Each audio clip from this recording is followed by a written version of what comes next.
Wells Fargo for the Carolinas, Rick Redden.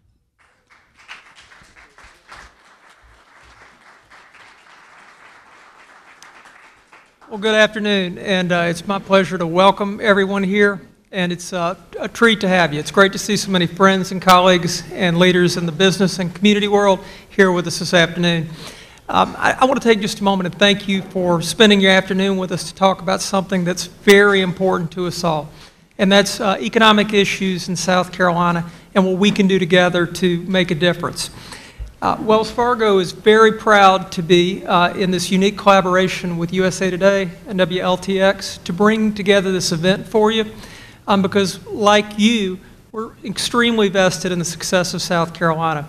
My company has over 5,000 team members in the state, and in one way or another, we do business with 2 out of 5 households. So as South Carolina goes, our business will thrive and prosper along with the state or not. And understanding the issues that underlie our economy is very, very important to us. We're doing our part. This year we will work together with business customers, small and medium, and put hundreds of millions of dollars of loans out in the market, along with philanthropy and community leadership and other work where we try to make a difference in these markets and communities. And so as part of that, having an opportunity to talk with thought leaders and look together at ways to address challenges in the economy, capitalize on the opportunities that are already showing up and that are emerging, and tackle some of the tough issues is work that we want to do together. As part of answering some of these tough questions, because there are more questions than there are answers today, we're very fortunate to have our Senator Tim Scott here to start off the program and spend some time speaking with us. Senator really goes without introduction, but let me just say a few things. Senator Scott has served in state offices and been a member of the House of Representatives and was sworn into the U.S. Senate in January of 2013, where today he serves on 5 very important committees. He's part of the Finance Committee, the Health, Education, Labor and Pensions, Banking, Housing and Urban Affairs, Small Business and Entrepreneurship, and the Special Committee on Aging. He also, at a time when he's doing all of this work across so many areas, has launched his opportunity agenda in Congress, which is focused on helping create the best opportunity for students and for workers in our economy to have a great chance at success.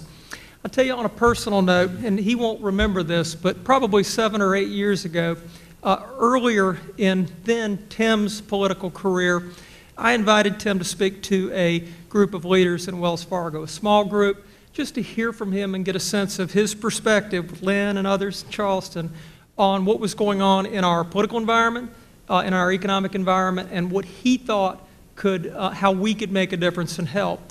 And I'll tell you, I don't know if I knew what to expect, but I was blown away. Tim shared his personal story, which is really an amazing testament to his belief in the American dream and how he accomplished that. And through that, his passion and conviction for the success of our state and our country shine through. And I left that meeting and subsequent times when I've had an opportunity to be around the senator, and I've said, we are so fortunate to have this thinker, this leader, and this advocate for us in such a significant and prominent national office. So I thank you for that. I'll close and turn the program over to the senator by just saying that at Wells Fargo, our vision is to satisfy our customers and help them succeed financially. And so whether in communities like Columbia or small towns and large around the state, we're honored to work with leaders like yourself and to support leaders on a national stage like the senator in finding ways to spur economic progress in our state and country. And so with no further ado, let's get on with the terrific program, and I welcome Senator Tim Scott.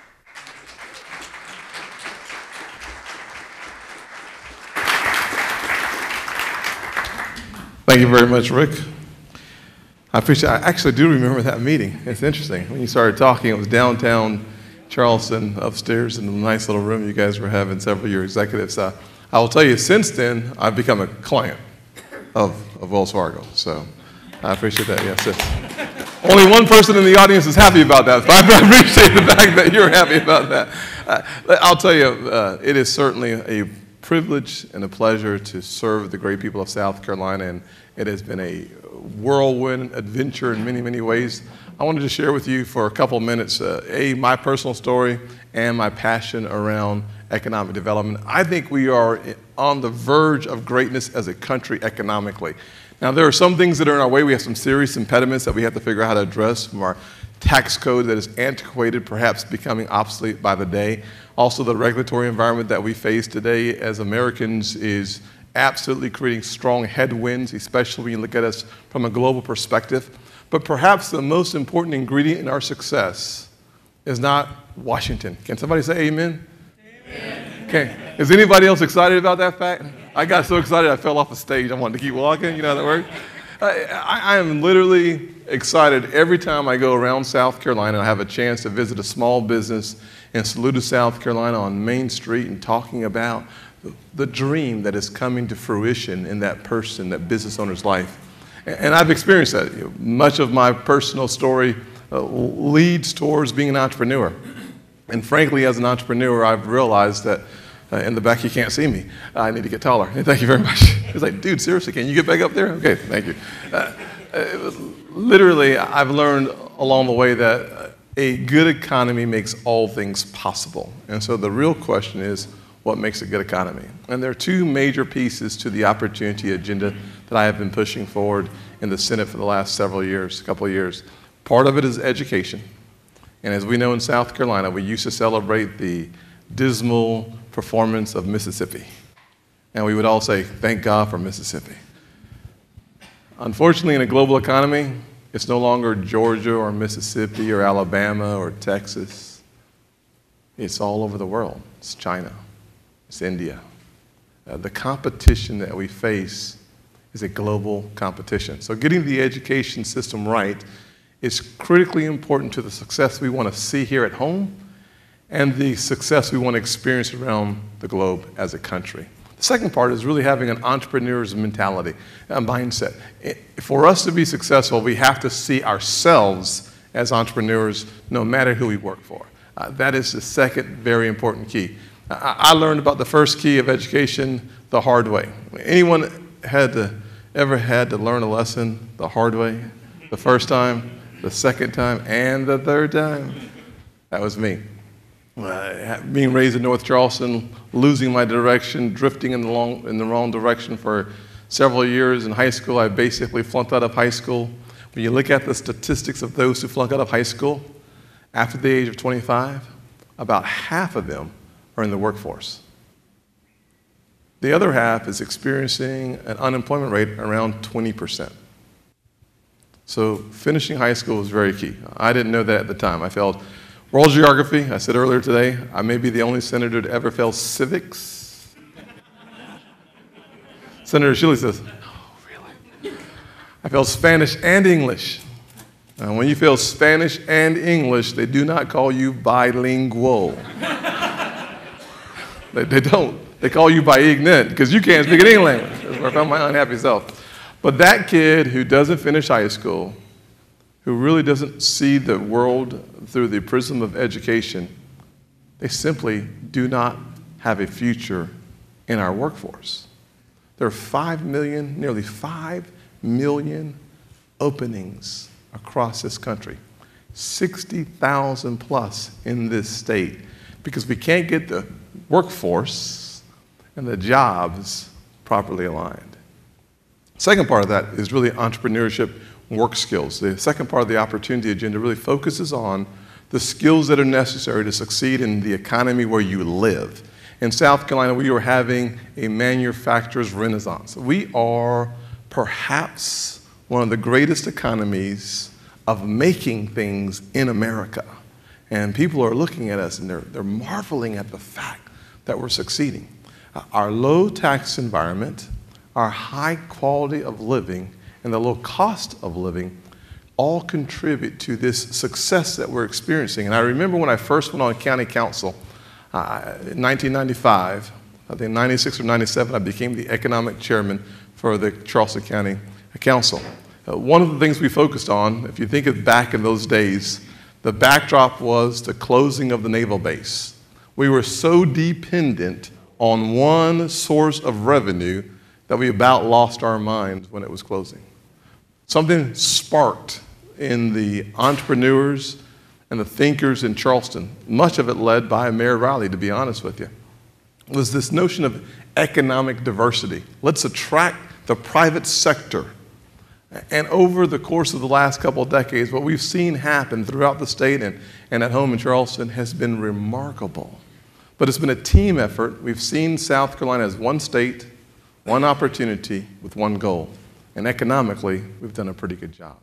And we could celebrate whether it's Volvo or BMW's expansion or Michelin's expansion, $600 million, or Mercedes-Benz, 1,200 employees in Charleston. We could talk about the success of our port, or Boeing bringing 8,000 jobs. All these are driven by two factors: an entrepreneur's mindset and a quality workforce that requires after high school education. It may not necessarily require a bachelor's degree, but it does require education post high school. And if we focus on those key components, I think we have an amazing future in front of us. Thank you for your time.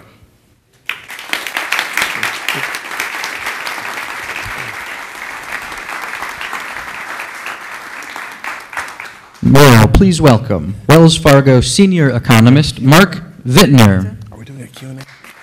After this, they're going to pull you up on stage. All right, we're going Question to answer. keep it moving pretty quick. I was just going to bring a couple of points. We put out a brief report today on South Carolina. It talked about some of the recent trends in the state. But what I thought I'd do very quickly is go over a couple of things that are on people's minds about the economy. First off is the volatility that we've seen in the financial markets. And we got a lot of questions about, what does that mean for the economy? The stock market is not the economy. A lot of times, especially after going through what we went through in 2008, people think they're one and the same. They're not. What the stock market tries to do is to give you the risk-adjusted present value of future cash flows. It sounds very technical, but when something goes wrong in the world and the perception of risk goes up, stock prices come down. And they come down due to the unknown. The big unknown that we have today is China. We all know that China's economy has slowed.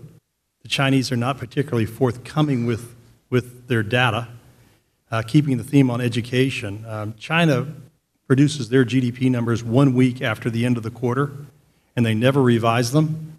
We come up with our numbers 1 month after the end of the quarter, and we revise them again a month later than that. A month later than that, we got the revision to the second quarter numbers this morning. Instead of growing 2.3%, it turns out we grew 3.7% in the second quarter. Well, in China, they say we're going to grow 7%, and magically they grow 7%. And they tell you that within a week. If my child gives me their homework, if I said, did you do your homework? And they said, not yet, and then they scribble something down and hand it to me, I've got questions about that. Well, there's a lot of questions about China. We know that things have slowed there because railroad traffic's down. We know that their exports and imports are down. We know that electricity consumption's down, steel production's down 2 years in a row, and we've seen commodity prices plummet around the world, and China's been the biggest market for commodities. So there's a fear that their economy has slowed much, much more than even the experts that follow the Chinese economy would let on. And because of that, we've seen uncertainty rise in the global financial markets, and we've had a huge sell-off, and had a little bit of a rebound now too, so we're actually up for the week this week. Well, in terms of the U.S. economic outlook, the U.S. economy looks pretty solid. We've averaged 2.1% a year for the last 6 years. I would say it's solid, it's not spectacular. We're more accustomed to growing closer to 3%. And we do need to make some major changes to get growth, to bring back stronger growth. But our forecast for this year is for another year of 2%, and 2016, 2.5%. Growth is strong enough that the Fed is getting set to raise interest rates. And with the big sell-off that we saw in the stock market, a lot of folks are wondering, hey, are they going to put that on hold? Are they going to not raise rates in September? As a firm, as an economics area, we have held on to that September rate hike. even with the market down when it was down 1,100 points on Monday. We said they're probably going to still go in September because the Fed has said they're data dependent, and the data are not going to look any better in December than they look in September. They're probably not going to look any better in March either. So we think they're going to go ahead and do it. If the global financial markets are still in turmoil, I doubt they'll still be in turmoil in the middle of September, but if they are, they probably won't. I mean, they're not going to throw gasoline on a fire. They're not going to do that. But we think the conditions are right. They're inconsistent, even with the economy growing at a mediocre 2%. It's inconsistent with 2% GDP growth. Well, now, the other question that we get a lot is, so what does this mean for me? What does this mean for South Carolina? What does this mean for Columbia, the upstate, Charleston? China's become more important to our state. Many people don't realize how much more important China's become to our state. They're our #1 export market. #1. We export more to China than we export to any other place on earth. Exports to China have grown 400%. Now, they came from a very low base, but 400% over the last 5 years. China is also a significant foreign investor in the state. We've had a number of Chinese companies expand in the state, and they're still coming. They're still expanding. Haier just expanded their plant in Camden. We've got a textile plant up in Lancaster, a cotton mill up in Lancaster that was built that manufactures cotton yarn manufactured from cotton grown here in South Carolina. If China does slow in a more significant way, that might be meaningful. We might see that our exports to China slow. I doubt it. I think that sure, China's economy is going to slow. I don't think it's going to slow in a meaningful enough way that it's going to impact the U.S. economy all that much. The greatest impact on China will be on emerging economies in Asia, and after that it'll be on Europe. And here in the United States, most of what goes on in our economy is determined by what goes on in our own borders. A large part of our exports are actually components of something that are manufactured into a final product and sent back to us. So my instincts tell me that we're going to ride this out fairly well. We've been through this before. I've been an economist for 32 years. This reminds me of the emerging markets crisis that we had in the late 1990s. And in that crisis, our stock market sold off. And it began to rally soon after because folks realized very quickly that when they looked in their closet, they realized that the U.S. economy, it's not a clean shirt, but it's the cleanest dirty shirt that they've got in the closet. And it is by far the safest and the strongest economy that they can invest in. And so we saw capital pour into the United States. And after having a very rough year in 97 and 98, the stock market really kind of melted up in 99, and we had a big run-up in stocks and a run-up in the value of the dollar. I'm not predicting a run-up in the stock market. That's beyond my realm. But I do think that capital is going to come into the U.S. It's going to push up the value of the dollar because our economy is the strongest economy in the world. Well, let me bring it back to South Carolina real quick and the piece that we wrote today. You're going to hear a little bit about some questions about the survey that was conducted for USA Today. And there were some interesting results in South Carolina. And here in the state, our unemployment rate is 6.4%. And I'm not a big fan of big government, but I would be a fan of more government funding for economic statistics because the unemployment rate is the only statistics that's reported for a state that does not reflect what's going on in that state. So South Carolina's unemployment rate, you would think, and the way that we learned it in economics and the way they probably teach at the University of South Carolina today still, is that we do a survey, and we do the BLS does a survey where they ask people, did you work in the last 30 days? And if you did, you said you were employed, and if you didn't, they ask you if you looked for work, and if you didn't work, look for work, and didn't work, and you look for work, you'd be counted as unemployed. Pretty straightforward. And some of those two is the labor force. The problem is that survey is actually not done in the state of South Carolina. It's done in the entire southern United States. everything from Texas to Washington, D.C. And so it doesn't really reflect. Now, there's some modeling where they take some employment data, which does come from a survey within the state. So it does reflect some data within the state, but it's broken. And I don't think that the 6.4% unemployment rate, which is a percentage point above the national rate, is very reflective of what's going on in the state of South Carolina. And I guess the people of South Carolina don't either, because by a much higher proportion than we saw in other states, people in South Carolina feel that the economy is better here than it is in the rest of the country.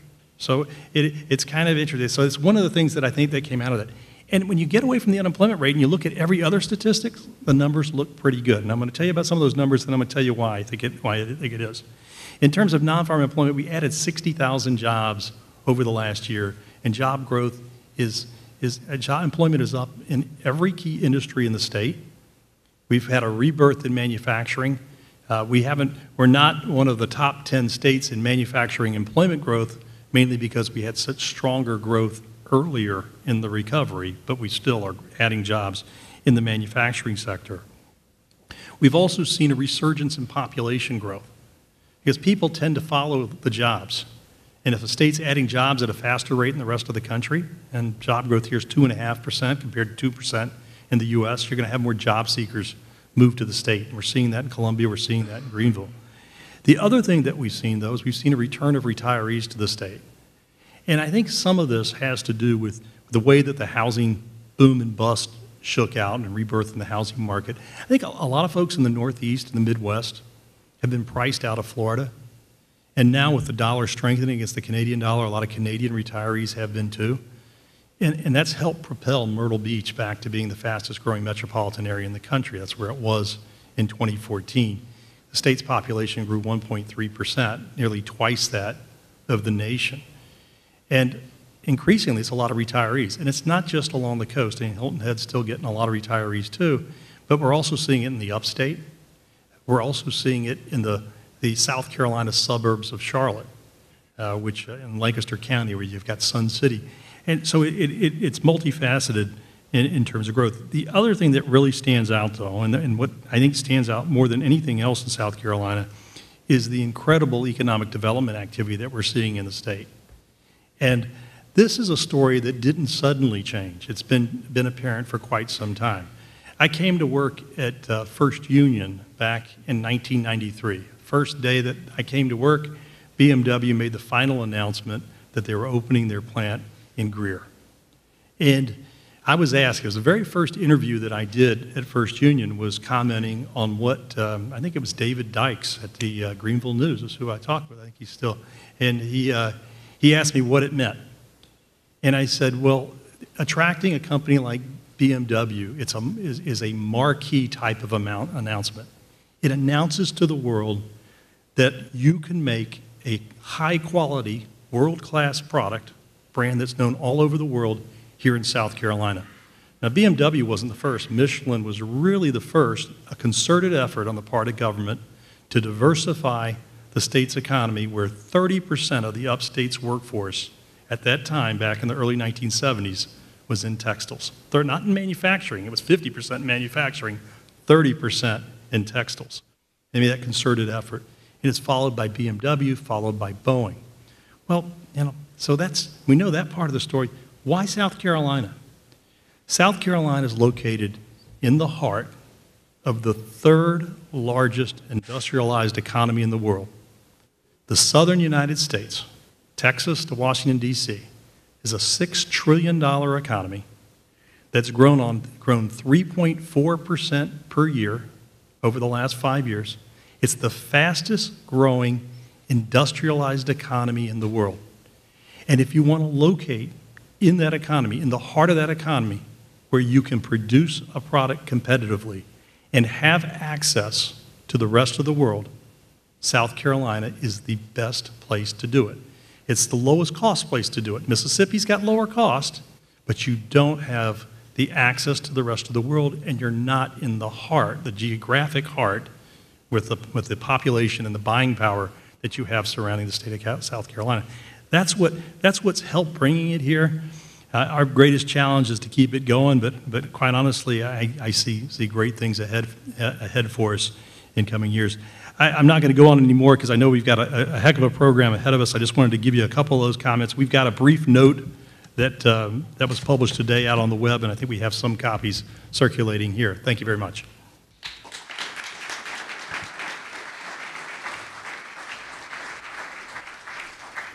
Ladies and gentlemen, your moderator for this afternoon's discussion, from WLTX, evening anchor J.R. Berry.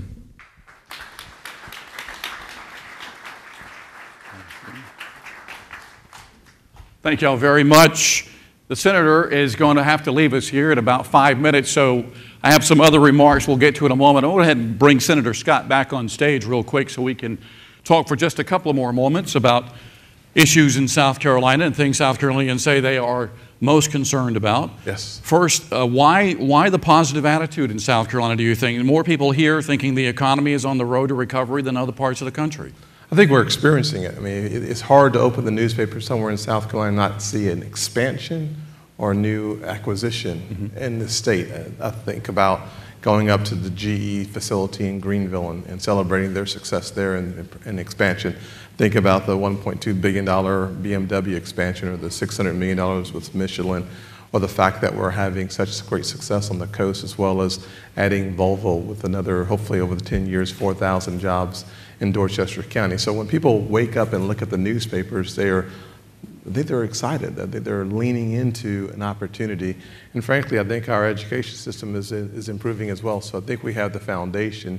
It's getting better every day. Our technical schools are being celebrated. We're seeing national stories. And frankly, one of the best growth engines of our nation, at least from a South Carolina perspective, is tourism. Right. I mean, certainly manufacturing is something we celebrate, but tourism has been consistently steady and has gotten better over the last couple of years. And I think that makes a big difference in people's attitudes. There's a big difference across the state, though. Rural areas of South Carolina, not as developed per se as cities and big towns. Yes. What do you say to folks out in those rural areas? I mean, what's coming their way down the road? Yeah, over the last 4 years, we've had economic development announcements in 45 of the 46 counties throughout South Carolina.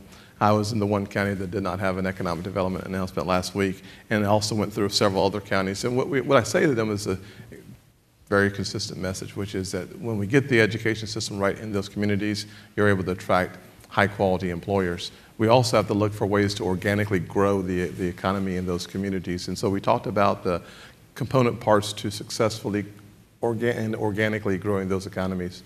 And I think people walk away more encouraged and energized about focusing on that foundation of success, which is education. If you look at the statistics, and we see them throughout South Carolina very consistently, the spending in the poorest counties on education is going through the roof. We need to make sure that the quality of education and the educational results are also going through the roof as well. So when we connect those dots together, it may take more trade schools. When I was in high school, we had SHOP. If you guys remember SHOP when you were in school, we certainly need more SHOP today in South Carolina. The fact of the matter is that most suppliers want to be within a 90-mile radius of the primary reason why they're coming to the state. That means much of our state's open to those suppliers that are coming. So we just need to make sure that we have the workforce that allows for it to continue to move forward. And quickly, if we can touch on the military, because we're a huge military state. What's being done in D.C. to make sure we stay that way? Prayers. It's my best weapon so far. I will tell you that when you look at the downsizing of our military, it should cause all of us to shudder a tad bit, to slow down and think about the strategy around a smaller military. It's not good, especially when you look at the volatility. From an economic standpoint, you look at Fort Jackson, it's a $3 billion economic impact. There was a possibility over the last several months that we would see a 3,000 person drop at that location at Fort Jackson. And literally, I think the numbers are less than a couple of hundred. So we've been able to work with the administration, work with our members of the Armed Services Committee in the House and the Senate to make sure that we protect those assets. And also, when you look at the opportunity to grow our economy, the F-35, tad bit, it wasn't cost effective at the beginning, but we've gotten better at that. But one of the locations we'll see that happen is in Beaufort County because of the Marines. So the fact of the matter is that the military, I think we're the 11th most dependent state in the nation on our military presence, and that that presence continues to expand and to grow. And frankly, when you look at the assets that are looking at South Carolina, they're pretty positive as it relates to our military. But we definitely need to make sure that the blue ribbon committees that are being supported by so many of the chambers of commerce throughout the state continue to work as one unit to make sure that we protect all of our assets throughout South Carolina, especially our military assets that will play an important role. Well, I know you're a busy man. You are all over the state, and we thank you for taking some time to talk with us today. Absolutely. Good to be with you. Senator, thank you so very much. Thank you.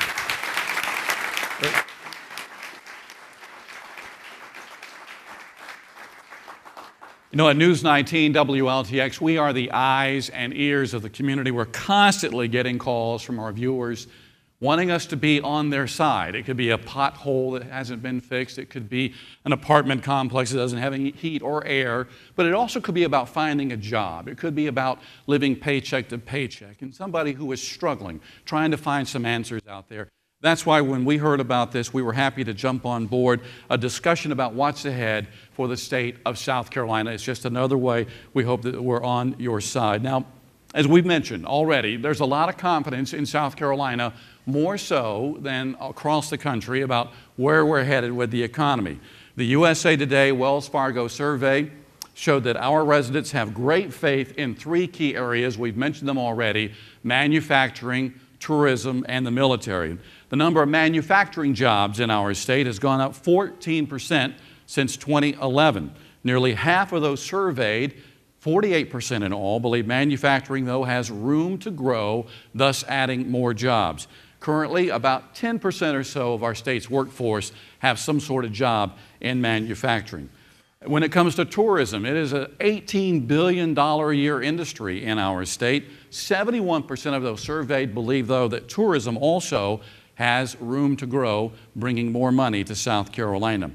So we mentioned we're a big military state. We have 8 major facilities across South Carolina, and they put some $20 billion a year into the state's economy.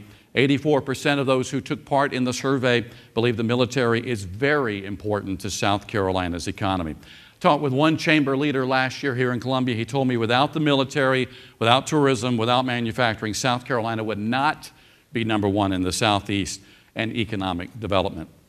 We get announcements, it seems, every day or every week of new businesses and manufacturing plants opening or expanding all across the state, and of course that's positive news. Because of that, we're seeing some positive movement with the unemployment rate. It's down to 6.4% in July. It was 6.6% in June. 59,000 more jobs in South Carolina. At this point, we want to talk about some of these numbers, and we have 5 very bright individuals we're going to bring on stage. I just met them a few moments ago, some of them, and I can tell you they are head and shoulders some of the best and brightest people around when it comes to the economy. First up, we want to bring up Scott Garvin. He is the president of the Garvin Design Group. He is an architect. He is specializing in commercial and industrial design. He has practiced architecture in the region for more than 28 years. He's established the Garvin Design Group in 2003. They have completed more than $750 million worth of projects in the last 12 years in institutional and commercial markets. He's directly involved with every project and also spearheads the corporate business and marketing functions of the firm. He's been involved with significant projects around the state, including the USC Strom Thurmond Wellness Center, the revitalization of the Olympia and Granby Mills, and 701 Whaley Street, where we are. Scott, thank you so very much. Appreciate it. Thanks. I want to bring up Charles Farrell now. Charles is a veteran fighter pilot and local businessman. For a while there, he was also with the South Carolina Aerospace Task Force. The former fighter pilot has logged some 3,000 hours in the cockpits of Marine Corps and Air National Guard fighters. He owned 2 commercial printing companies before founding the Farrell Group, which is involved in professional development training. He is a banking and finance graduate at the University of South Carolina.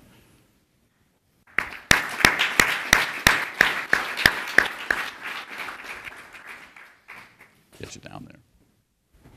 Next up, Dr. Ronald Rames. Dr. Rames has been a member of the Midlands Tech Senior Management Team since 1990. He also possesses an intimate knowledge of the challenges and opportunities at the college. He has worked with business, industry, and government leaders to promote economic development over the years. He began his career in finance, serving as a branch manager and loan officer at Bankers Trust of South Carolina before entering the field of higher education as vice president of fiscal affairs at Claflin University. After 7 years managing the assets of Claflin and supervising 9 departments, he accepted his current position as president in March of this year. Dr. Raines.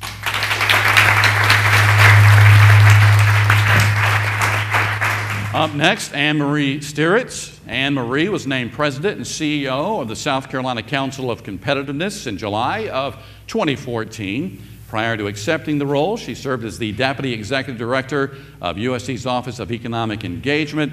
She previously served as the Vice President for Economic and Workforce Development for the South Carolina Technical College System and was that system's first Associate Vice President for internationally recognized workforce development models. She is another one of our panelists today. Anne Marie, thank you for your time.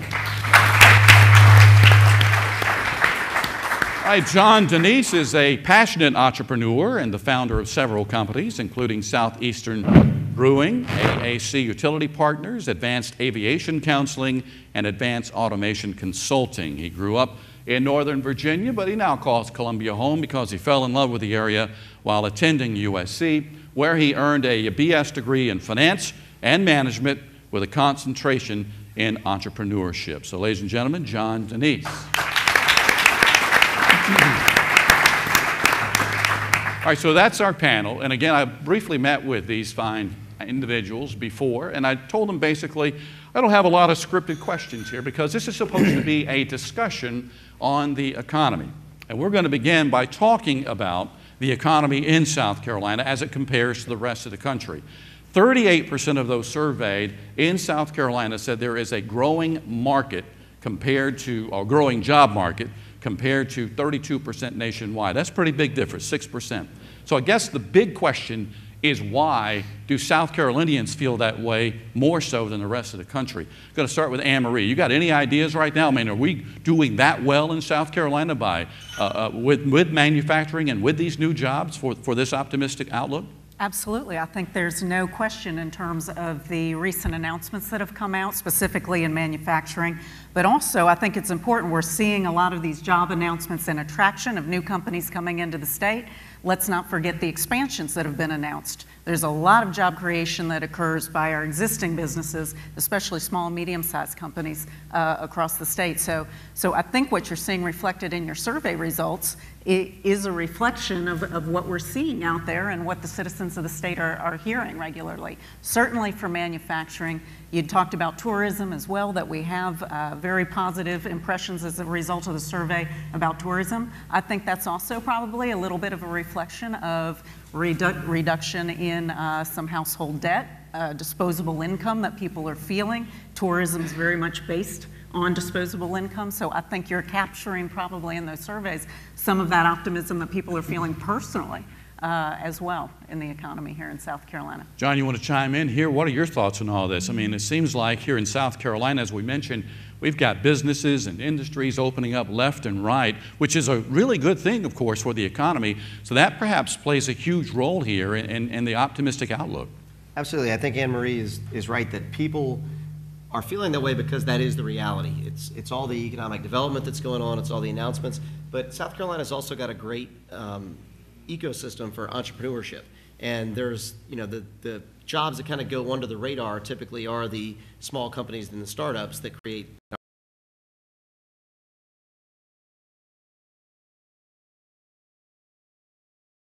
all the time, and it builds. It's the snowball going downhill, and those are the things that you don't read about in the paper, but people can feel it.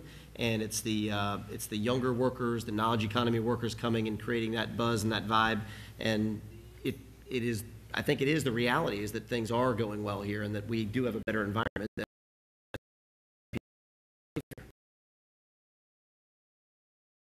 If there was a healthy business climate in our state for both small and large businesses, 36% of South Carolinians said yes. Again, higher than the national number of 32%. Scott sitting here with me, commercial development, you know all about it. New businesses, apartment complexes, student housing. How's all that factoring in here with the small businesses in South Carolina? I think it's just infusing the economy, and we're busier than we've ever been. I remember 2006, 2007, we were very, very busy. Now we're just completely slammed. Unless somebody needs an architect, then I'm available. It's create more jobs. Yeah, absolutely. We're working all over the state, and Greenville's been very hot, Charleston's been very hot, but it's exciting to see what's going on in Columbia. There's a lot of neat things happening, and there's a momentum. I talked to a lot of architects around the state. They're all hiring. Most of them are small businesses. The contractors are now putting margins on their work, so they're actually making money again. There's a lot of good things happening, and it's just building and building and building. I want to talk about two specific items in general, and that's going to be manufacturing and tourism. The USA Today Wells Fargo survey showed that 51% of South Carolinians believe that both of these are very important to the health of the state's economy. A number of huge plants, as many of you know, call this state home. BMW, Boeing, Amazon, Continental Tire of late, Michelin, Volvo's going to be soon joining in that list. A big announcement earlier this week from FN Manufacturing as well. Big military contract awarded. 2,000 machine guns are going to be made here in this area for the military. So we've got a lot of great manufacturing in the States. We're going to open it up to the panel and get some thoughts about manufacturing in South Carolina. I know that announcement earlier this week, Charlie, you know about that, 2,000 machine guns, FN Manufacturing. That's a pretty big deal here in this area. Well, it certainly is, and I want to echo, too, the fact that I'm with the Military Base Task Force, but we're housed at the Department of Commerce. And I asked somebody in workforce development recruiting here last week, I said, what could we do to help with this workforce development? They said, tell Bobby Hitt to go on vacation and stop bringing these companies in here, you know, and we keep having these great announcements, and we keep talking about BMW and Volvo and FN and GKN and all these others, but I've forgotten the exact statistic, but a couple of years ago, about 50% of the new jobs were expanding businesses that are already here. So we give a lot of, the press gives a lot of space to the big announcements, but just as important, I think more important really is the smaller companies that are here that are expanding and finding a robust place to do business. And Dr. Rames, we're going to touch on this a little bit down the road in our discussion today, but educating people for all these plants, that's a major undertaking. Well, it is, and it's one of those that is a huge challenge, finding students that are willing to come in and take advantage of the service of the South Carolina Technical College system. You know, in the system, we educate about 250,000 people every year through our credit and non-credit programs. And so what I've been doing at the college is meeting with the superintendents and the elected school board officials to create this connection with the high school graduates to help them understand that the pathway to success can come through Midlands Technical College or one of the other 15 technical colleges in the system. You know, I tell them that we produce welders and we produce engineering technicians and we produce surgical technicians, but we also have lawyers and doctors and as a graduate of Midlands Technical College now, a college president. And so the pathway to success, the pathway to a competitive workforce can go through our technical college system. And you mentioned competitive workforce. All these manufacturing jobs, they seem to be paying competitive salaries out there, again, because so many people want these jobs, and sometimes these jobs are hard to get. And let me get your take on all of this. You think the manufacturing, with the pay that they're paying our workforce here in South Carolina, is fair? Should it, or where do you stand on that? Manufacturing jobs are very good paying jobs, so that is true. So it is a big driver. The other thing that's very important about manufacturing as a sector, as a cluster, is the multiplier effect. So we land one of the big headline marquee names, but the suppliers that then multiply out into the supply chain creates additional indirect effect that then spills out into the economy as well. So manufacturing is a very powerful driver within the economy, generally speaking. I can speak specifically, actually, we've just, over the past couple of days, the South Carolina Council on Competitiveness, in partnership with many in the state, including our Department of Commerce, is home now to what we've just announced is an advisory board in a private sector-driven entity called SC Aerospace to look at how do we leverage now these opportunities that we're seeing in aerospace, and aerospace manufacturing, of course, being a big component of that, as well as military aviation and commercial aviation. But what we're seeing is the compensation within that particular sector is even above the average that we see in manufacturing generally in the state. So absolutely, in terms of the compensation that's available within the manufacturing field, unquestionable that it's a significant driver. And you mentioned the aerospace. A new report just came out today, I do believe, about aerospace. That was ours. in South Carolina. Yes. And how big a deal it is here, how much it's growing. It is, it is. We did an economic impact study last year just to get a baseline of understanding where are we. We're early, we're young in this. We got to figure out how to leverage these opportunities. We have over a $17 billion economic impact in the state is what we found last year.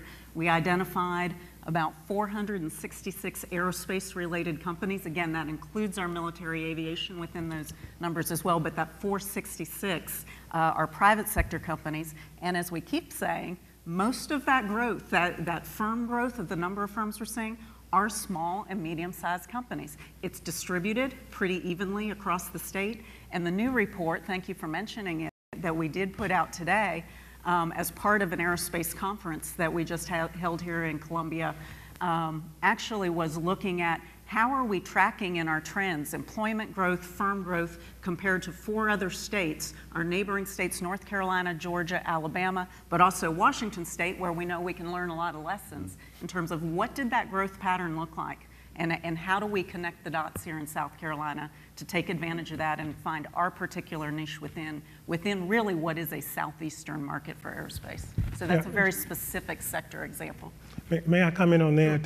The compensation issue is a huge one, especially when you talk about manufacturing. There's still some negative feel, especially among young people, in getting them excited about going into manufacturing. And so when we're recruiting students, that is one of the tools that we use. We talk about the salaries and how competitive the salaries are. And I think we're making a lot of headway as we look at our programs that are manufacturing-based, especially advanced manufacturing. We're finding that those programs are filled with students. And so by understanding what the salaries are, we're able to recruit and fill those programs to help build this workforce in this area. One of the other things I'd love to see addressed is when people talk about aviation in the cluster, Anne Marie's group is really looking at it very holistically. It's a very large cluster. It's not just Boeing, and it's not just Boeing suppliers. General aviation, which I have an aviation consulting business that deals with general aviation aircraft, is actually a huge business. And when the economy tanked a bit, they got a really bad rap and has been very much vilified in D.C. because they were talking about the Ford executives taking their own jet down and the GM executives are taking their own jet down. And it got all this bad press, but general aviation is great for the economy in a whole lot of different ways. It's all the jobs. There's a huge completion center here in Columbia, South Carolina. Honda's built a place up in Greensboro. GE Aero engines for small jets are made up in Greenville. So there's a lot of jobs and economic activity associated with general aviation, and we really need to reach out to our leaders in D.C. to not let general aviation get thrown under the bus when it comes to these jobs and credits and stuff, because it's really under fire, and it would have a detrimental effect to our economy because we are doing so well in aviation. Charlie? I was just going to add one idea to that thing about the compensation. What we don't advertise enough in South Carolina is that in some states they'll say, well, our average wage rate in Washington State, as an example, is $20, and in South Carolina it's $17. What they're completely dismissing is the lower taxes and the lower cost of living here. So when you take those two factors in there, we're way ahead of a lot of our competitors. We are, and actually we compare within aerospace, to Charlie's point, we actually compare much more favorably than you would be led to believe with Washington State when absolutely. You adjust for cost of living. And I also would add that the jobs that we're attracting in manufacturing are quality jobs. They are high-tech jobs, and you need sophisticated skills to perform these tasks that the manufacturers need. And so you're looking at really a solid career when you're talking about going into manufacturing. I want to touch on something you said earlier, Ann, about manufacturing. We get these big plants in, and then we have to have other places to make the parts, make the materials for these plants. I know International Paper in Richland County. There's a chemical plant down the road from them. They make the chemical that turns the paper white. So it's a snowball effect. You have the business, the big manufacturer open, but then other smaller businesses have to open more jobs, Absolutely. more money. Absolutely. And for us here in South Carolina, automotive really is the perfect example of that, of what we've seen in terms of the exponential growth, which really is driven, again, by the suppliers. We have two more big announcements in terms of the Daimler plant and Volvo, actually, as tier ones that are now coming into South Carolina as well. But the attractiveness of the market because of what was driven by Michelin and BMW very early on. So we're really looking at that. I'd mentioned that multiplier effect, which really is capturing who are those suppliers in the supply chain. For automotive, if you calculate this out, if you're an economist, it's 4.0 for automotive in terms of what that multiplier effect is. The average in South Carolina is about 1.8. So that gives you an idea of what it is. We're at 2.2 for aerospace right now. So we're on the right trend in terms of what we can do there. If we look at it, learn the lessons, automotive and aerospace look very different. They're different industries. But if we're very intentional and strategic about it, we can really take advantage of those opportunities. We haven't talked about tires, we haven't talked about others, but that is important in terms of the diversification that we also have across manufacturing in South Carolina. We make stuff, as the governor and the Secretary of Commerce enjoy saying. Well, you talk about affecting other businesses. It's not just manufacturers. Small businesses also affect other areas in the community when it comes to their supplies as well, Scott. Yeah, they do. And clearly in Columbia, as a small business, we've benefited from that building effect of things that are going on in the economy. I do a little bit of commercial development as well, not enough to really talk about it as an expert, many more experts in the room. But down here in the Vista, when we bought the City Market development 2 years ago, there really weren't any retailers or restaurants or people that wanted to move into downtown Columbia. As soon as we started construction, we had 15 restaurants at the door wanting to be in the building. That's happening all over the Vista, it's happening all over Main Street. It's really exciting to see that. And most of those folks are small businesses employing people. I want to move on for a moment. Let's talk about tourism. That's another big factor in the USA Today Wells Fargo poll. Tourism on the rise. Once again, 51% of those surveyed in South Carolina say it is vital to the economy. That is 12 points higher than the national average. Of course, we have a lot of things that other states don't have. We have beaches. We have some nice mountain areas. Charleston, a popular destination, of course. So is Myrtle Beach. Won't be long before the colors change. A lot of people are going to be traveling to the upstate. Can't forget about right here in Columbia. We have Riverbank Zoo, one of the most visited attractions in South Carolina. So we're going to open it up to the panel again. Here it goes. It's a trickle-down effect because when you've got a great economy, when you've got manufacturing out there, when you've got the small businesses, you've got people working, people have money to spend. People can leave the Midlands, they can go to the mountains, they can go to the beach, they can reinvest the money in South Carolina. So I'm going to open up. Who wants to talk about tourism for just a moment and how important that is? Well, I think it's important not being from here, but choosing to be here. I think a lot of people, when they come to South Carolina, if their first exposure is as a tourist, they're going to have a very generally positive impression because they're on vacation already. And then you get down here and the climate's great, and you start looking at what the climate's like where you're from, and you think, man, why am I doing this for 1 week or 2 weeks when I could be doing this all the time?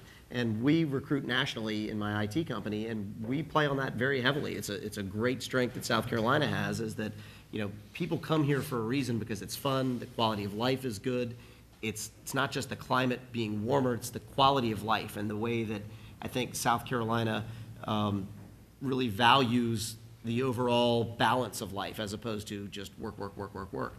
And I think tourism is a lot of people's first impression, and it opens up a lot of opportunities for them. And then when they see, again, you're down here on vacation, you open the paper and you see all these job announcements and you start thinking, well, there's a lot of good stuff going on down here. There might be opportunities for us. Maybe we could consider relocating. And I think a lot of that does happen. There's been some talk over the years about bringing casinos to the coast of South Carolina. Lots of smiles, lots of grins when we talk about that, but there has been some talk about it over the years. Would that be a good thing for the economy and for tourism in South Carolina, or would it end up hurting and keeping some people away?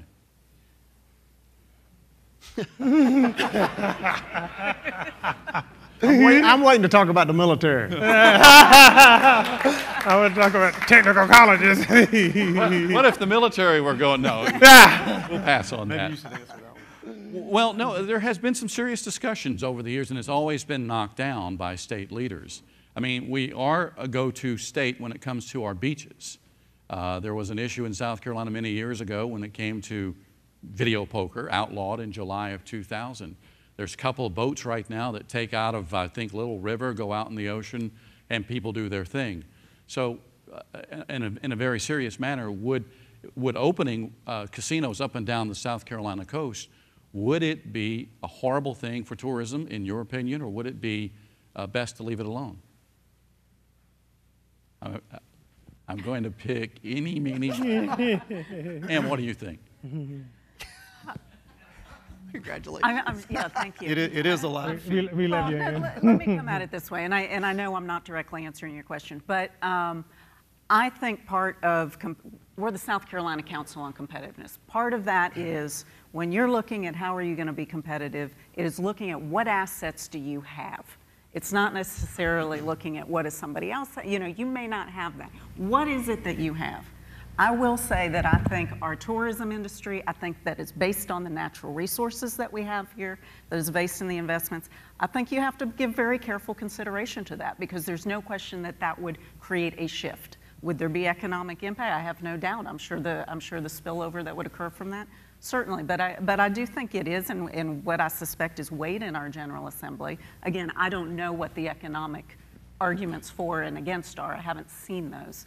But I do think when you think about how do you position the state for competitiveness, as John has pointed out, the natural resources, the vacation spots, what we do have here certainly has to be part of that calculation. And what are you willing to shift? I would agree with that. I guess another way to ask the question is, do we really need it? There's so much going on the coast now related to development. I mean, we work with Hilton, and they are doing timeshares up and down South Carolina's coast. Hilton Head, Myrtle Beach.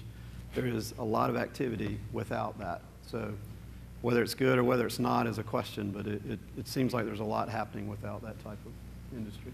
All right, we want to open it up to some audience questions. We have a microphone that's going to be going around. If you have any questions about the economy as far as the overall economy in South Carolina, if you have a manufacturing question, if you want to chime in on tourism or walking up and down the aisles, just raise your hand. The microphone will come to you. Any questions at all? It's okay to be first. Hello,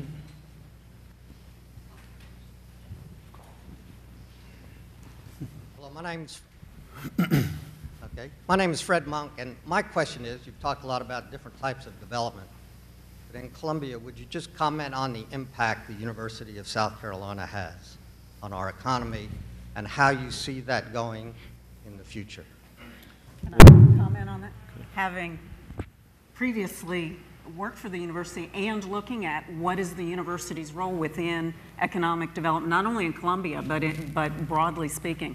I know the university a few years ago released a study that was an economic impact study that showed, I believe it was a $4.1 billion impact that the university has on the state. There's unquestionable the economic activity that is generated in Columbia and the Midlands region, broadly speaking, simply because by virtue of having such a large institution here is clear, and that spills out into purchasing, employment, I mean, everything that's embedded in that. I think the other critical thing that really is a huge asset to here is the intellectual capital, talking about knowledge economy development, talking about the technology that is being developed there by some of the best faculty in the world that we've been able to recruit, and the knowledge that they're creating and the possibilities for entrepreneurship, for commercialization of that technology that works out there. And I know that the university is becoming much more intentional about that, but that is part of the state's overall economic development strategy. We talked about aerospace just because it was a little timely. What we're seeing at the McNair Center for Aerospace Innovation and Research, a partnership with Boeing for research because of the capacity of what has been built there at the University of South Carolina. In addition to, isn't it just fantastic to have that much young potential professional talent that we need to figure out how to keep here in South Carolina and keep in the Midlands because of the opportunities that can be created there. So there's no question that the university in and of itself as an employer, as a purchaser, as a customer, as a vendor, is an economic driver in itself. But beyond that, it's the intellectual capital that brings to the table that I think is the differentiator that we need to capitalize on. Dr. Raines? Yes, I really agree with what Ann is saying, but I would take it beyond just the university. I think education in this community is a significant economic indicator for us. You know, you talk about the economic impact of the university. We did an economic impact study for Midland Technical College, and it's almost $1 billion impact. We have almost 40,000 students that enroll and go through our college every year, 1,400 employees at our college. And then we're not talking about the other higher education entities in South Carolina. And plus we have some of the largest school districts in the state of South Carolina located here. And not just large districts, we have really great schools within those districts. We also have challenges, I understand that, but there are some significant school, quality schools within those districts. And so the economic impact in terms of education in this entire community, including the University of South Carolina, is really huge. And that's why when we're designing programs at Midlands Technical College, we're looking at manufacturing certainly, but when you think about businesses needing accountants and finance people, administrative specialists, and those kind of people. So we're looking at a wide range of folk in terms of the workforce development because education is a significant impact in this community. I think from the standpoint of just architecture and construction, the impact is obvious. The university is going to spend another $600 million over the next 3 years just in buildings. You can see all the student housing going up. Some would argue there's too much. The university wanted 4,000 beds, additional beds on campus for freshmen and sophomores. They can't keep juniors and seniors on campus, so they went to the marketplace conceptually and said, we need another 4,000 beds. And they're getting that. We're probably getting more than that now. That has stimulated a lot of retail activity, as you know, commercial activity in Columbia, Main Street, the Vista. So the impact is indirect yet direct. It's interesting in South Carolina, it's almost like an arms race among the universities. They're competing with each other, not just the big guys, but everybody's competing with other states, with other peer institutions. They're all spending a lot of money. Between Clemson and Carolina, it's over $1 billion in the next 3 years. The smaller institutions are doing the same thing. So when you sit around the table with all these university leaders, they see it as a competitive business to reach the best students, not just in South Carolina, but outside. And you're also seeing a lot of out-of-state investment, whether it's developers that are doing these public-private deals with the universities, contractors, architects. There's a lot of influx of people working in our state. A lot of us don't necessarily like that because we want it all for ourselves. But it just shows you how much is going on. There's enough out there for a lot of entities to come into our state and work. In my IT business, the big driver for us is talent acquisition. We could be triple the size we are overnight if we had all the right people with all the right skills that we could get our hands on. So we end up having to recruit nationally, and we talk about the university absolutely every time, and we're bringing somebody in from out of town because it is part of the fabric of Columbia. And as Anne Marie said, it gives this, it really helps with the vibe to have all these young people, and there's 10,000 new young people every year coming through town. And what's amazing to me is the number of people whose kids come here, and then the parents get very attracted to Columbia, South Carolina, and then they might relocate their business here. I've got a good friend from Atlanta, and he cannot believe his daughter is coming to Carolina, and he was all mad at me for recruiting her in the beginning. And now he's talking about looking at lake property and moving his business to South Carolina. And he's got this high-tech manufacturing thing going on that he's getting off the ground. And I've told him, it's like, we're a better place than Georgia is for what you want to do. And the whole reason he's considering it is because his daughter is at USC, and they came to a football game and said, "Man, you guys do this right, and we should have a piece of that." Another big thing that we're doing that's I think really critical is the military component. Is a lot of people in the Air Force and the Army come through either Shaw Air Force Base, McEntire, or Fort Jackson, and again they have a positive impression of Columbia and they want to stay here. And they're doing a lot better doing outreach. They've got the Palmetto Military Employment Project where it's trying to hook up employers with the military to get access to the people who are about to separate from the military service. And from our perspective, they make great employees because they've been through a lot of good training, and if you can get them in the specific stuff, like we hire a lot of infrastructure people for communications and networking and stuff, So they've got a great background. A lot of them have security clearances too. And so it's a huge leap forward for us to be able to take people who've got years of hands-on experience, they know how to operate under pressure, and they've got clearances. So they've got a good, clean background, which is extremely important when it comes to IT security. And so, I think we should touch on that a bit of how the community can get more involved, because the fort and the air bases have a ton of good people who would love to stay here if they can get the right jobs. And there's tons of companies like mine who would love to have the right people, but we just have to connect those dots. That's actually going to take us to our next topic, because according to the USA Today Wells Fargo survey, 84% of South Carolinians say military facilities are overwhelmingly important to the economy of South Carolina. 93% said it was very important for members of the military to learn skills that will be helpful when their service time is over. So Charlie, we've got those 8 major installations across the state of South Carolina. Let's talk about how just important they are to our economy. We did an economic impact study done by Joey Von Nessen at the University of South Carolina, and the military in South Carolina is a $19.3 billion industry.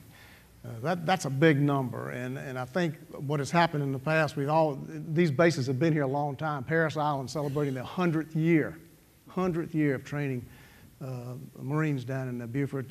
Fort Jackson's going to be a 100-year anniversary coming up, I think, next year, right, George? Next year, 2017, 100 years there. So we've kind of been lulled into a sense of, well, they've been here for 100 years, they're going to be here forevermore, and we've got to be ever vigilant that we take every step we can take to make sure that we remain the most military-friendly state in the nation. And a $19.3 billion impact is it's huge. It's really, really big. And from what he's talking about, the workforce development, the big thing about, I think, the young men and women, I say young, I mean, some of them are 40 getting out. They went in at 20, they get out at 40. They've got a lot of good, productive years left. But the main thing the employers really like is their attitude. I mean, if a young man or woman got honorably discharged service, there's a couple things you know about them. One is they show up for work. They're pretty much drug-free. They may have the clearances, and a lot of them, of course, have the high-tech skills. If they came out of Beaufort working on the F-35 now, or they come out of Shaw working on the F-18s or McIntyre, the F-16s, they've got tremendous high-tech skills that are needed here. So the military for us in South Carolina is a real jewel for us that we want to make sure we keep on the forefront of what we're doing. A lot of these people in the military, fine, outstanding men and women, they're going to retire, and they're going to want to perhaps get back into the workforce. How do we do that? How do we train them for the workforce that is out there?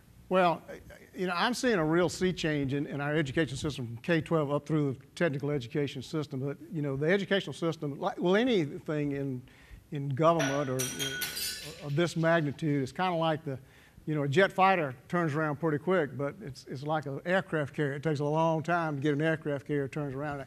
But I see a renewed, Anne Marie's organization is heavy into this workforce development issue.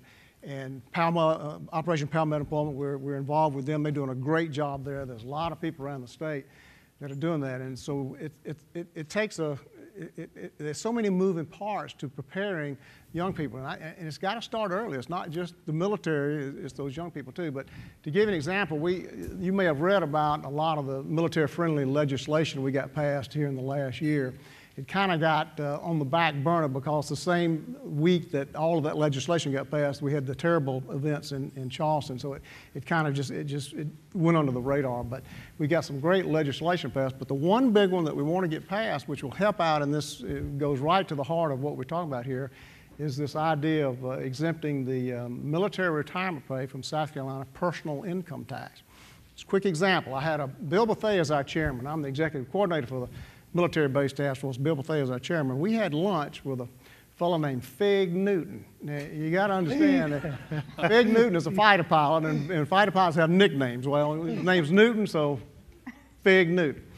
If you go down I-95 towards Savannah, is it Ridgeland or Pageland that's the last little outpost down there? Is that Pageland or Ridgeland? Pageland? Ridgeland. There's an interchange down there that says the Fig Newton interchange. He was a 4-star Air Force general with 35 years of service. His retirement pay is somewhere around $140,000 a year. Now, when any bill that gets introduced into the legislature, it goes before the BEA, the Board of Economic Assessment, I guess it stands for. And what they look at is how much it's going to cost the state to give this tax break over here or give this over here, whatever. So they came out with a figure of, I think it was $37 million it would cost to give this tax break to the retiring military. Well, General Newton, Fig Newton, lives in Florida. And so I asked him, we had lunch with him down in Bluffton, and I asked him just straight up, I said, General, is the reason that you went to Florida is because of the income tax? Florida has no personal income tax. And he says, well, there were some other factors, there were some family factors, but it certainly was in the consideration of it. And everywhere we go around the state, we're getting hit by these great military people who are always saying, when are y'all going to change that thing? So that, because we're competing, as we talk about, we're not just competing within this, we're competing with Georgia and North Carolina and Florida and Alabama and all these places. And so what they look at is they're going to lose maybe, I don't know what the figure would be, $5,000 or $6,000 on General Newton's personal income tax, but he's got $135,000, $130,000 more that he's going to be spending on fuel tax and property tax and sales tax. And then a lot of these young men and women, of course, they're going to take other jobs, especially the young ones. They're going to be taking those jobs at Volvo and BMW. That income is not tax-free. So we think the military is a great source for the workforce development we see as a real plus in the big scheme of things. Dr. Rames, I know Midlands Tech is playing a big role in getting military members ready for the private sector. Yes, that is a real important part of what we do. Every year we enroll approximately 1,000 new veterans into our college. And so we spend a lot of time being military friendly, making sure that our campuses are accessible and that we have the programs that will give them the skill set to make them competitive for the jobs in the community. And to that end, we are the only college in the state of South Carolina to be designated by the Department of Veteran Affairs as a Vet Success Program. And that's really critical because what they're doing is placing on our campus a counselor who works directly with the veterans and their families as they come to the college. Things like financial planning, veteran benefits, and all the things that they would need to integrate themselves back into our society. They can come to our campus, they can bring their families with them and talk with a specialist to help them access the services. And you combine that with the services that the college offers in support of this service, as well as connecting them to community resources. We're able to, I think, create this veterans military-friendly campus. One of the major military magazines named Midlands Technical College as one of the most military-friendly institutions in the country. The services are doing a better job with this too. They have TAP programs and Soldier for Life programs, and as we travel around and give this, they're doing a great job. So we're trying to hook the TAP programs where basically what it is transition. It's a transition program for the military, and they get them. The Soldier for Life program gives them about a year ahead of time and puts them through really a course of how to reintegrate back into society. So we're trying to hook them up with the Palmetto, the Operation Palmetto Employment folks to make sure that the Operation Palmetto Employment, they have the jobs and the military is preparing them with their resumes and teaching them to say 2 o'clock instead of 1400. And then, and so what they do, the idea is they go through the TAP program, they get the Soldier for Life program, and then OPE steps in and says, hey, we know where the jobs are in South Carolina. So in concert with DEW, the Department of Employment Workforce, it's just a great collaboration. It's starting to go now to really hook in those military folks with the jobs that are available. BRAC scared a lot of people in South Carolina. Base realignment and closure. What are we doing to keep our bases off any future closure Didn't Senator Scott talk about praying a lot? Yeah. Well, I tell you, that's a tough one. When I first came on to the military-based task force, BRAC, the base realignment and closing was supposed to be in 2015, this year. And politically, they pushed it back to 17. Now, the word on the street is not going to be until 2019. But the other problem that we have is maybe worse than BRAC, is the sequestration that may come back. They can't get a budget in because without getting all of down in the weeds too much, sequestration really is just a budget cut for the military is what it boils down to. So what they're saying politically, we're not going to let you close a base politically, but we're going to make you keep it open and pay for something you don't need. And the services, especially the Army and the Air Force, are screaming to close infrastructure. They got literally millions of square feet of infrastructure that they don't need or want, and yet politically they can't close them. So what we're trying to do with BRAC is we're just trying to make sure that we let the world know that this is, the military likes to be where the military is wanted. And I tell you what, there's never been a greater example of that than this last thing that George Goldsmith and Susan McPherson and the Columbia Chamber got involved in when this listening session came, the Army came, and they had the idea that possibly could lose 3,100 positions at Fort Jackson. The outpouring of support by this community, it just overwhelmed them. And our governor came and made a presentation, and I tell you, Governor Haley she just slayed them. And as it came out, we lost, 187 jobs, something like that, which is, Fort Benning, as an example, lost 3,400 military positions. And so that's a major hit. That's a major hit. So we take nothing for granted as far as BRAC. You know, people say, well, they'll never close Parris Island. They've been here 100 years. And we just absolutely do not go there. We do not take anything for granted with our military in South Carolina. People say, where are you with BRAC? And, you know, my response is, we're kind of like at halftime of a football game and score is tied 0-0. We don't know how we're doing. Just check with us at the end of the game and we'll tell you. And so we're just attacking it on all fronts. We get around to all the bases. Every community has different issues. It may be encroachment, it may be noise issues or whatever. So we're just trying to work with all of them to make sure, and work with our legislators, work with the Senator Scotts and Senator Grahams of the world, and make sure that we keep, because we have a good deal for the military here. It's a great place to operate. We talk about operating the airplanes up in New Hampshire versus South Carolina. There's no comparison. Up in New Hampshire, they have to fly them out west in the wintertime to train.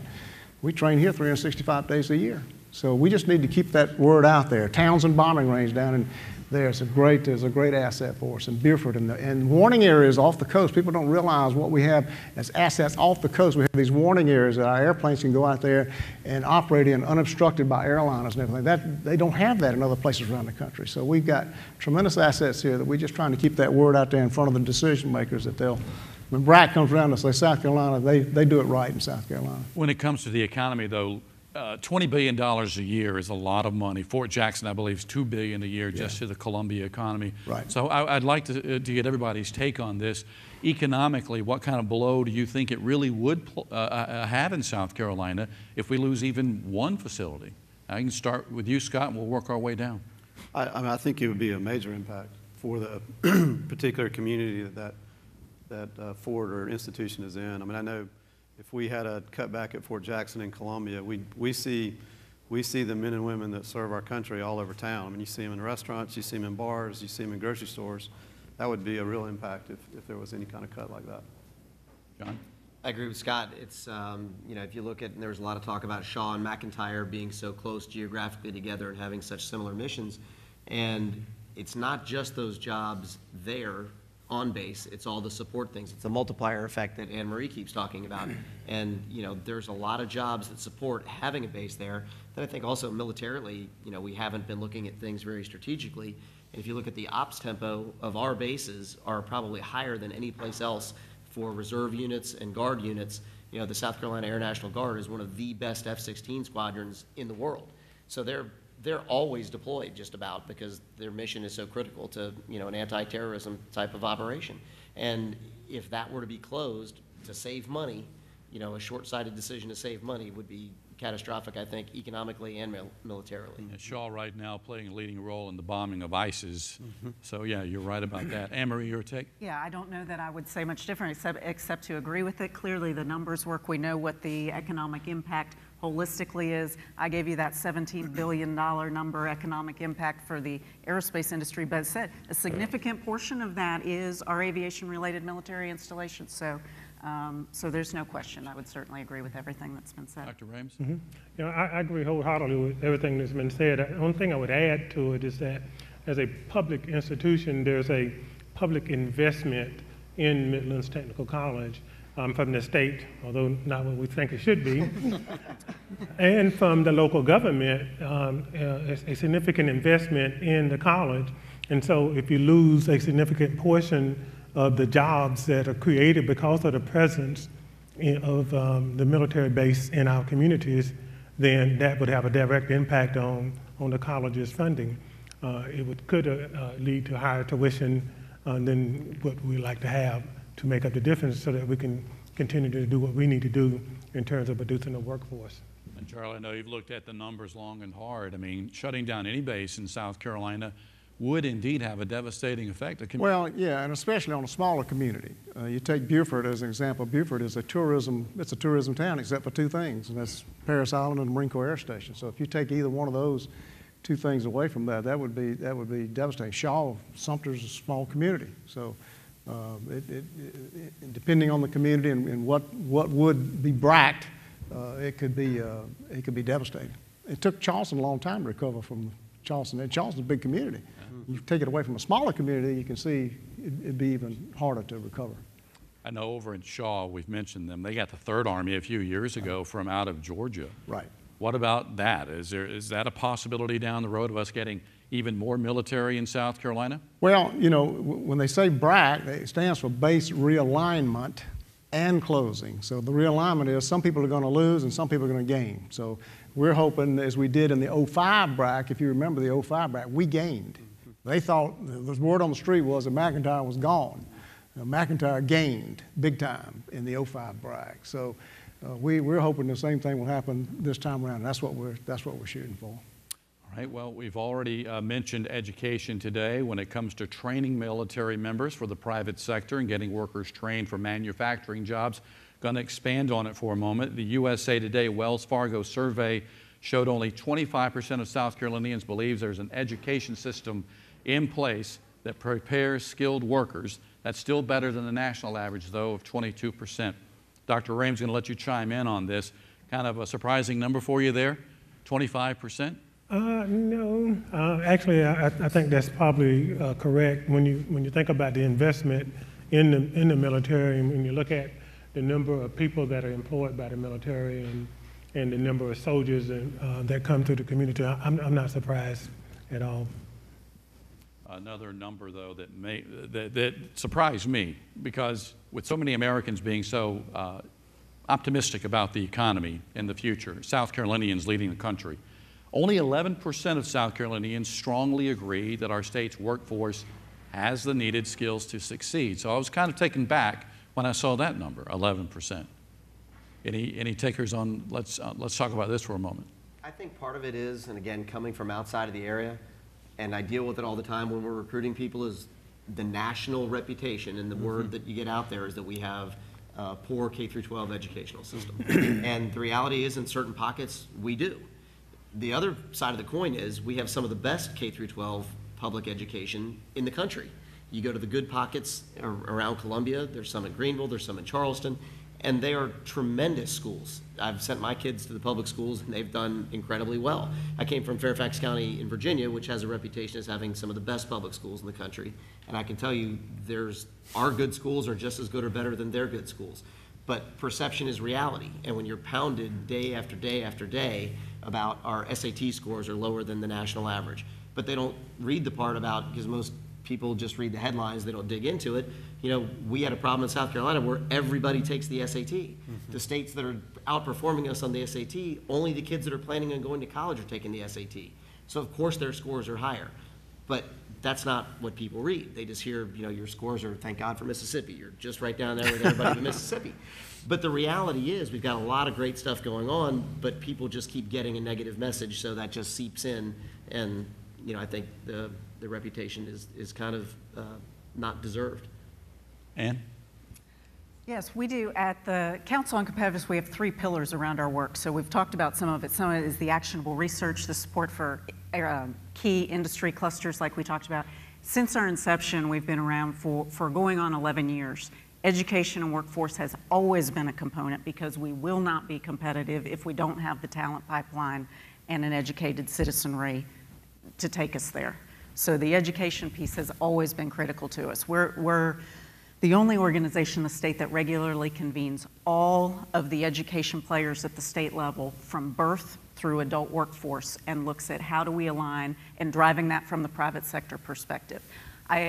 There's no question we have challenges within our K-12 system. I think we're going to be addressing some of the longstanding ones, the inequity that we see around the funding. That's not to say the funding is the solution.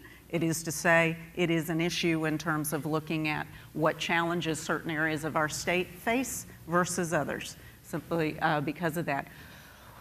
One of the things that we have really tackled, and this is chaired again by two members of our Midlands business community, is we house an initiative called Transform SC, which is really saying we're actually getting out of our public education system exactly what it's set up to produce, which is the system itself is based on an agricultural and a Fordist model of kids sit in a seat, and as long as you hit the hours that you're supposed to and you pass with a D grade, you don't have to show that you've actually mastered something, but actually you can get that.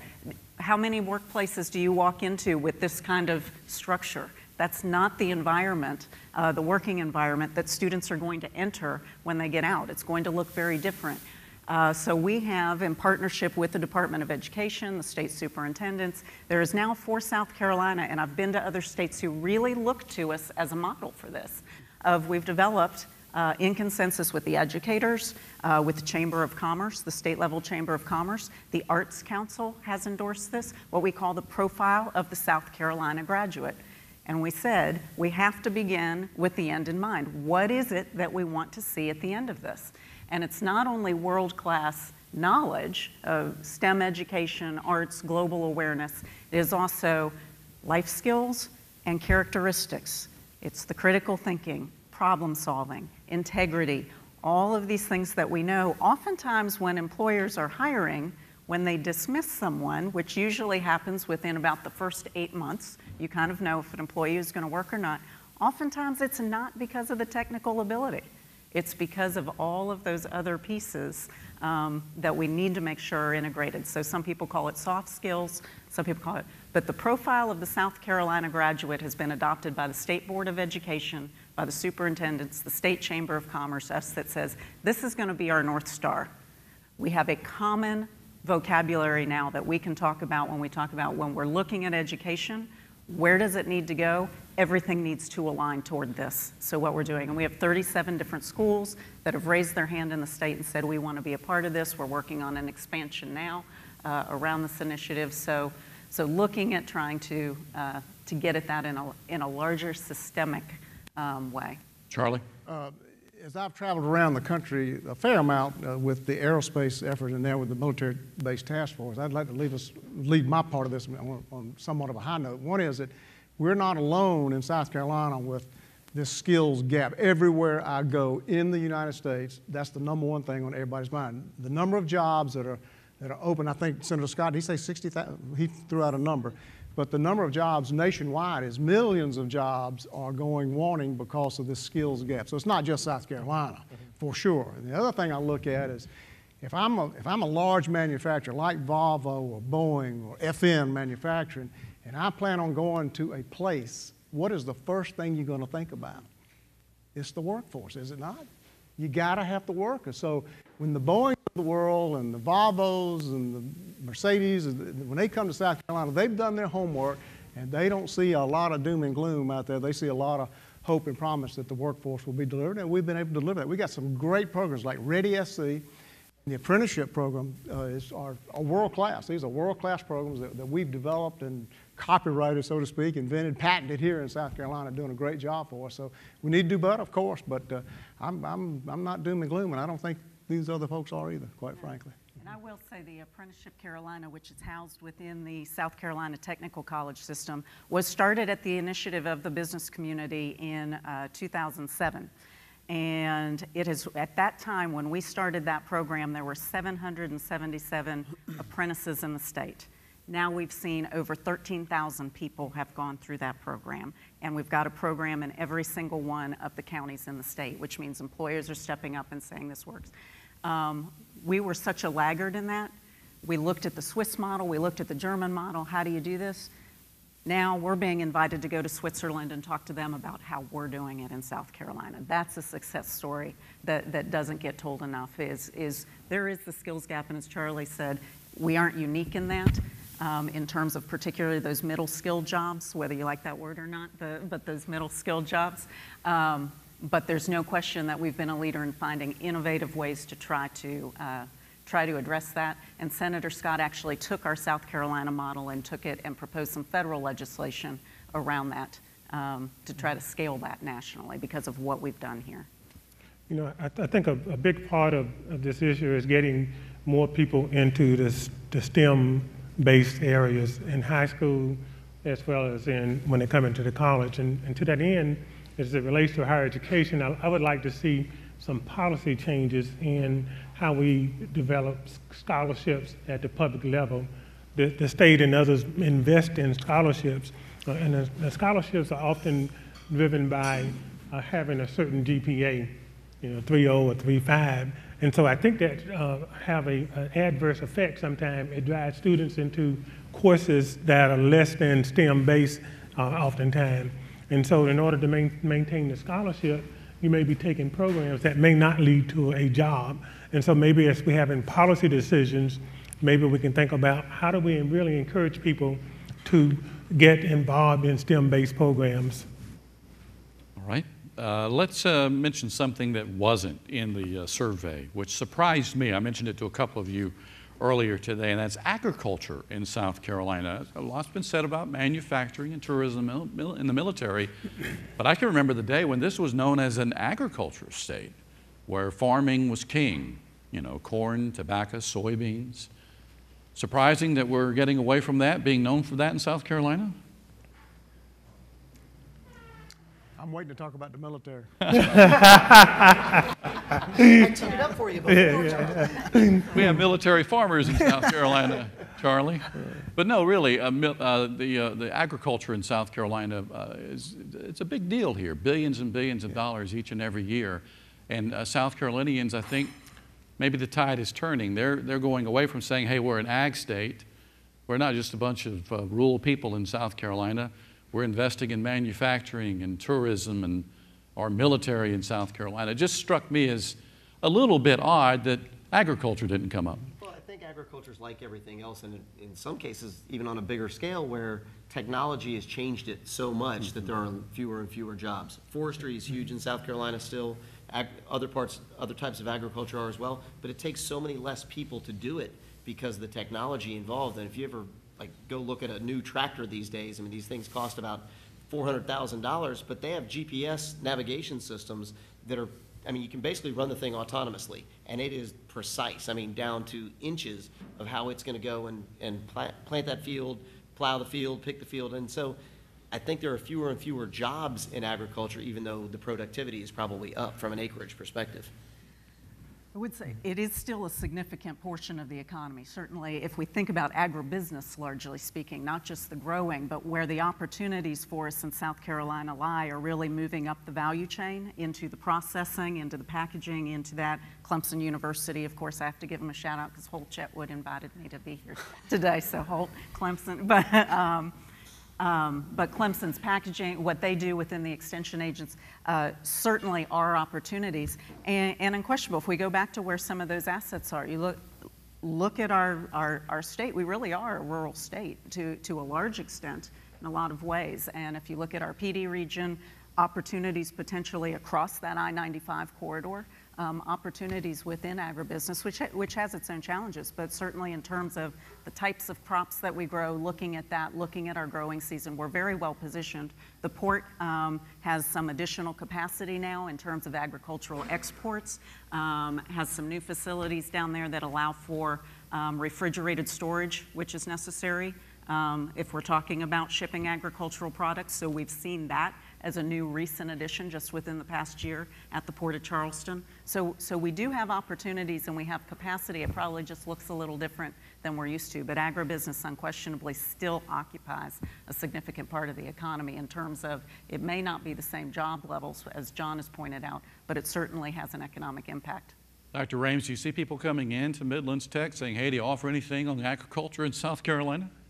For Midlands, it's not a big part of what we do, but there are certainly technical colleges throughout the state where agriculture is important to them in terms of the workforce that's needed.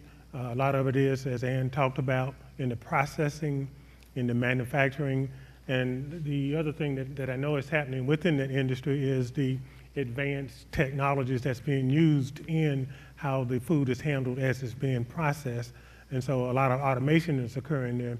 And so those colleges that are located near those processing areas are definitely committing resources to helping build those workforces.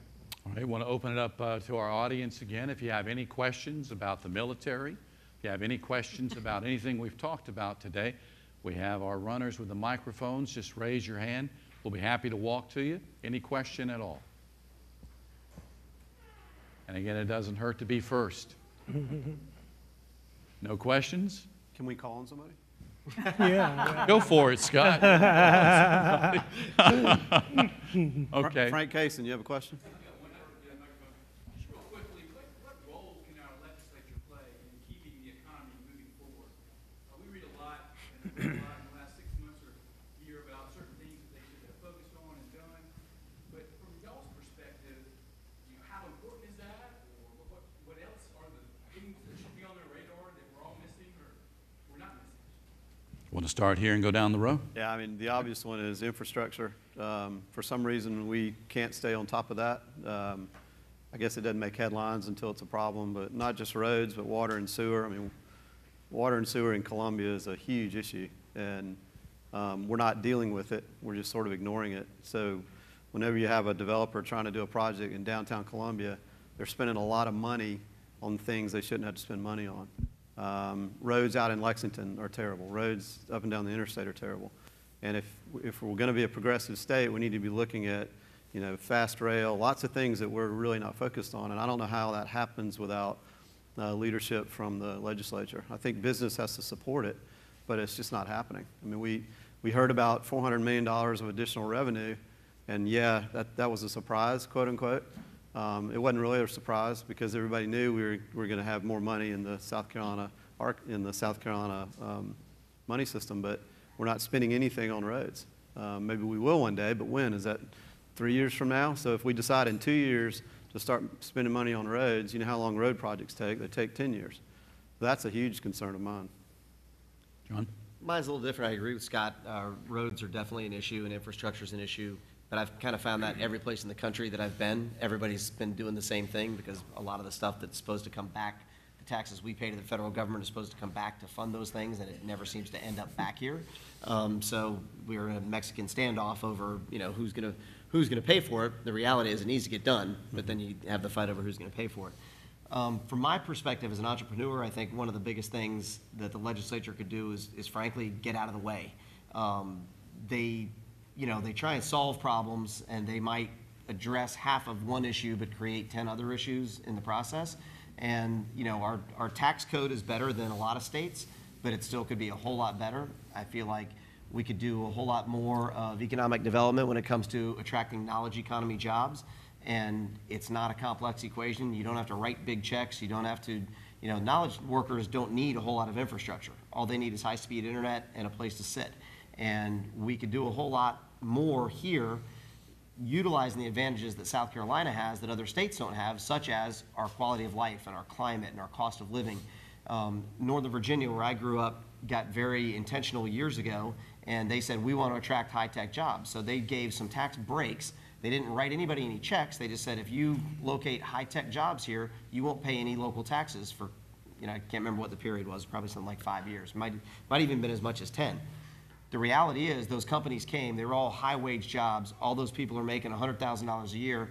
They're paying property taxes. They're paying income taxes. So while the companies aren't paying taxes, the individuals that are there working are. And we don't seem to focus on knowledge economy jobs much, and I think we could do more along that front. But and even some of the more traditional entrepreneurship jobs like franchisees and stuff, we have a crazy archaic local tax code where you're supposed to pay gross receipts taxes in every locale where you do business. So I know some people who, for instance, have a carpet cleaning company, they have to file a different tax return in every single county or city where they do work, and they have to track it all individually, and they've all got different rates, and then they all want a chunk of it. And it's incredibly cumbersome on a true small business. And I think that the legislature could simplify a lot of those things and just take that out of there and make it a whole lot easier for all small businesses to operate and just create a more startup-friendly environment. Now, again, going back to the optimistic thing, we've got a lot of great stuff going on as far as our entrepreneurial ecosystem. But you asked specifically about the legislature, so I think that's one of those things that they could do. Ann? Again, speaking specifically to the General Assembly, I think the infrastructure, when we're talking about surface infrastructure, roads and bridges, will be critical. We've just got to find our way through that. And we aren't unique. It's a national question. We've got federal legislation that's expiring as well. So it is in a bigger context, but that clearly is it. I actually would broaden that. I think the roads and bridges are critical. They're the first part of it.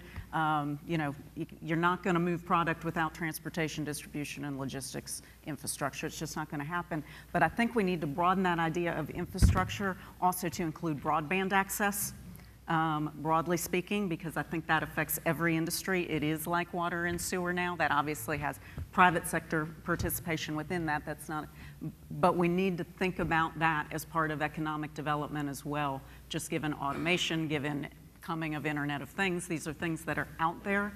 And just what a company needs, whether you're a large-scale manufacturer or whether I'm a startup company within a knowledge economy that simply is doing something that's technology-based. Infrastructure is a little bigger now than just the roads and bridges piece. That has to be first, I think, for the General Assembly. Okay, since we broadening the definition of infrastructure, I like to include higher education in that definition. Higher education has really been underinvested, in my opinion, by the state of South Carolina. When I got started in this business, MTC, as much of higher education, we're at about 70–75% invested in terms of the total operating budget of our college. Pre-recession, we were down to about 50%. Currently, Midlands Technical College is at about 12% in terms of an investment from the state of South Carolina. And so really what's happening is that the model has reversed itself. The students are paying more. The model is saying it's a user model now. And that impacts access. And so when you're talking about building a workforce, you have to figure out how to get students into an institution like Midlands. And part of that is figuring out how they pay for it. And so getting resources to help us do that is critically important. And so if I would ask the General Assembly to do something, is to look at investment in higher education, especially the technical colleges. I would ask them to look at it as an investment versus a cost, and that investment is going to pay huge dividends for the state of South Carolina and our citizens. Charlie? If I'd have been on the other end of the row, I'd have had something to talk about, but I think it's all been pretty well covered with the roads and the infrastructure and higher ed too. Yeah. No military. All right, any other questions? We have a lady back here. We're here in Charleston, being referred to as the Silicon Harbor, and I'm curious as to what you're seeing in that sector, and how that what's being done to attract that sector, and also how that could impact the rest of the state. Could you repeat that question? Did you get it? Sure. Charleston is doing a tremendous job when it comes to that, and there's a lot of high-tech job growth there, and it's the perfect example of, they're manufacturing software there, and they're producing services there, but they're not building any widgets, and it's tremendously impactful to their economy. I don't know what the statistics are, but I just know anecdotally, I've got some clients down there, and I look at the growth that they're experiencing, and a lot of that goes back to attracting IT talent, and goes back to the things that South Carolina has, our natural resources. If you're in your 20s and you can program in .NET, you got a choice of, and you have the choice of going to Charleston where there's all this great activity and a really fun place to live, versus going to Des Moines, Iowa to work for an insurance company writing software that's doing the exact same thing. Which one are you going to choose? And so, Charleston is leveraging that very well. I think Columbia is doing well, Greenville's doing well, but we need to do, we're kind of doing it accidentally. It's happening, and we've gotten a little bit better about collaborating and getting intentional about it, but we could do it a whole lot better because, I look at it as, those big places that are big in that area is, Boston, Des Moines, Iowa, Connecticut, You know, their taxes are high, their weather is horrible, their quality of life stinks. I mean, why would you be there if you could be here? And if we get the word out, you know, I think it could just explode. And then, you know, to the point earlier, those are the types of jobs where, you know, those people are making great money. I mean, you got 20 and 30-year-olds making six-figure incomes. Guess what 20 and 30-year-olds do with six-figure incomes? They buy houses and they spend money. I mean, it's disposable income, and that flows down through the system. And so, you know, I really wish our economic developers would get away from the old model where they used to look at how many jobs you're going to create, doesn't matter what kind, but how many and how big a facility are you building. So it was always bricks and people. I think it should be viewed as economic impact of the salaries that you're creating and the wages that are going to be created there, because, you know, 200 people or let's even say 40 people in Charleston writing software have a much bigger economic impact than 200 people building refrigerators. Now, you know, we need all of those jobs because the people that are going to build the refrigerators aren't qualified to write the software currently. But if they got the education for it, they could. So it's, you know, I know we need all the jobs, but I'd love to see people do more like Charleston, because it really is a Silicon Harbor, and they're killing it down there. We're doing well in Columbia, too. But. I believe we have time for one more question. If anybody has one final question for our panel. Nobody? All right, with that, I'm going to thank our panel for being with us today. Very insightful, talking about these issues. As I told you right at the beginning, some very bright individuals, and I think they showed that today with their expertise on all of the topics. And a round of applause. Thank you so very much for your time.